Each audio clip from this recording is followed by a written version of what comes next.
in your proverb, the secret of being happy is accepting where you are in life and making the most out of every day. பியூட்டிஃபுல்ங்க, ரொம்ப correct. கலோக்கியெல்லாம் நாங்கள்லாம் சில இடங்களில் தான் நாங்கள் சொல்லுவோம், I am the chef and the bottle opener அப்படிம்போம். அப்படின்னா என்ன அர்த்தம்? I am the chef and the bottle opener அப்படின்னா, நான் செஃப்பு அப்படின்னா ஹோட்டலில் நான் தான் சமைச்சு மெயின் நான் தான் எல்லாம் பண்ணித்தரேன் ஹோட்டலில். அப்படிங்கும்போது அந்த ஐட்டம், குக்கிங் ஐட்டம் நான் தான் பண்ணுறேன். அதே சமயத்தில் ஐ எம் தி ஓப்பனர் அப்படின்னா நான் சர்வரும் கூட. ஸோ நான் வந்து செஃப்னு தலகணம் கிடையாது, ஓப்பனர் அப்படின்னு சொல்லிட்டு சர்வர் அப்படின்னு சொல்லிட்டு எனக்கு ஒன்றும் இலக்காரம் கிடையாது. ஸோ நான் அங்கங்கே அந்தந்த மாதிரி அங்கே அப்படியே ஆக்ட் பண்ணின்னு போயிட்டே இருப்பேன். ஸோ இதில் 2 விஷயம் அடங்கியிருக்கு. ஒன்று, நம்ம we are ready to accept any kind of role. அதே சமயத்தில் நமக்கு அந்த விஷயம் தெரியும். இப்போ செஃப்பாக இருக்கணுமானா அந்த குவாலிட்டிஸ் நம்மக்கிட்ட இருக்கணும். சர்வர் அப்படின்னாலும் சர்வர்னு கேவலம் கிடையாது. அவள் எவ்வளோ பொலைட்டாக போகணும் தெரியுமா? எவ்வளோ பொலைட்டாக போகணும். அந்த வந்த விசிட்டர் கேட்கக்கூடிய கேள்விகளுக்கெல்லாம் ரொம்ப பவ்யமாக பதில் சொல்லணும். ஸோ அப்போ பவ்யமாக பதில் சொல்லணுமானா you should know all the information. அப்படின்னா தான் கரெக்டாக அப்ரோப்ரியேட்டாக கரெக்டான பதில் கொடுக்க முடியும். ஸோ சர்வர் வந்து தப்பான இன்ஃபர்மேஷன் கொடுத்தாலும் தப்பு. ஸோ சர்வர்னால் கேவலம் கிடையாது, அவள் சர்வர்டா அது கிடையாது, கேவலம் கிடையாது. அது ரொம்ப இம்பார்ட்டண்ட். பேங்க்கு கூட நீங்கள் போய் பார்த்தீங்கன்னா மேனேஜரை விட கிளரிக்கலாக இருக்கக்கூடியவா தான் தி பெஸ்ட் பர்சன். ஏன் தெரியுமா? They know everybody. மேனேஜர்னால் ஒரு மாதிரி இவாள்லாம் பார்க்க முடியாது அப்படின்னா தான் கோ டு தி மேனேஜர் அப்படின்பா. இனிஷியலே இந்த எல்லாத்தையுமே ஃப்ரண்ட் ஆஃபீஸில் ஒர்க் பண்ணக்கூடியவா எல்லாருமே they are very knowledgeable compared to the boss. அதுக்கோசரம் பாஸை வந்து நான் கேவலமாக சொல்கிறேன்னு நினைக்காதீங்க. பாஸ் வந்து லாஸ்ட் ஆப்ஷன்.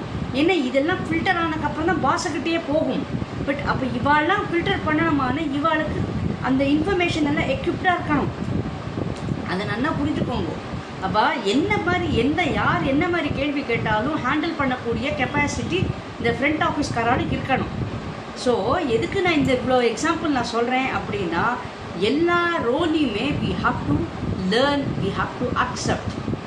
ரிசப்ஷனிஸ்ட்டாக அந்த ஃப்ரண்ட் ஆஃபீஸில் இருக்கக்கூடியவா வந்து இந்த மாதிரி வரக்கூடிய நல்ல கஸ்டமர்ஸ் ஆனாலும் சரி, நியூசன்ஸ் கொடுக்கக்கூடிய கஸ்டமர்ஸ் ஆனாலும் சரி, எல்லாத்தையும் ஹேண்டில் பண்ணும்போது என்ன ஆகும்னா they get balanced. they learn lot of kind of varieties of people how they are. So எல்லா விதமான கொஸ்டின்ஸையும் இவ ஆன்சர் பண்ணக்கூடிய capacity they also get improved. அவளும் நல்லா இம்ப்ரூவ் பண்ணிக்கிறாள்.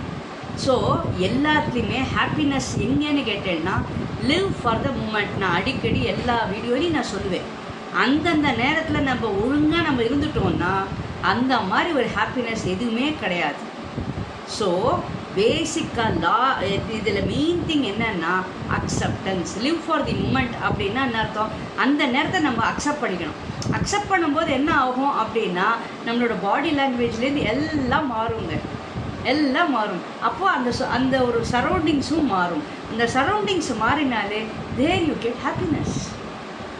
ஸோ இதெல்லாம் நமக்கு இன்னும் நல்லா வரணும் அப்படின்னா நான் சொல்லிக் கொடுக்கக்கூடிய அந்த பிளாட்ஃபார்ம்ஸ்லாம் நீங்கள் கற்றுட்டேன்னு வச்சுக்கோங்களேன்.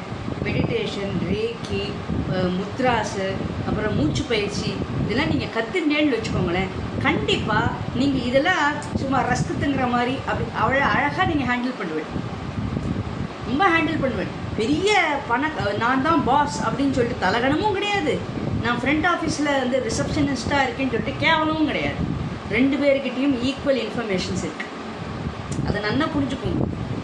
ஏன்னா இந்த ஃப்ரண்ட் ஆஃபீஸில் இனிஷியலாக யார் என்ன கேள்வி கேட்டாலும் கரெக்டாக ப்ராப்பராக கைட் பண்ணக்கூடிய இன்ஃபர்மேஷன்ஸ் அவளுக்கு இருக்கணும். ஸோ அவள் ஒழுங்காக இருந்தால் தான் இந்த பாஸுக்கு வேலை. பாஸ் பாஸாக இருப்பார். ஏன்னா இவன் தப்பாக இன்ஃபர்மேஷன் கொடுத்தா வச்சுக்கோங்க, கம்பெனியோட பேர் போயிடும், எல்லாமே டடான்னு இறங்கணும். So the boss should understand each and every person is important. ஏன்னா அவளால் தான் அந்த கம்பெனியோட க்ரோத் இருக்குது அப்படிங்கிறத ஃபஸ்ட்டு ரியலைஸ் பண்ணணும். So he should be happy that these people are all well equipped. they are all being given good monetization. மானிட்டரியாக பெனிஃபிட்ஸ்லாம் இருக்குது. அவளுக்கு உண்டான ரெஸ்பெக்ட் எல்லாம் நம்ம கொடுத்தோம்னா as you grow I grow. Basic இதுதாங்க. You grow I grow. இதுதாங்க என்னோட கான்செப்டும் அப்படி தாங்க. Give respect, take respect. Simple.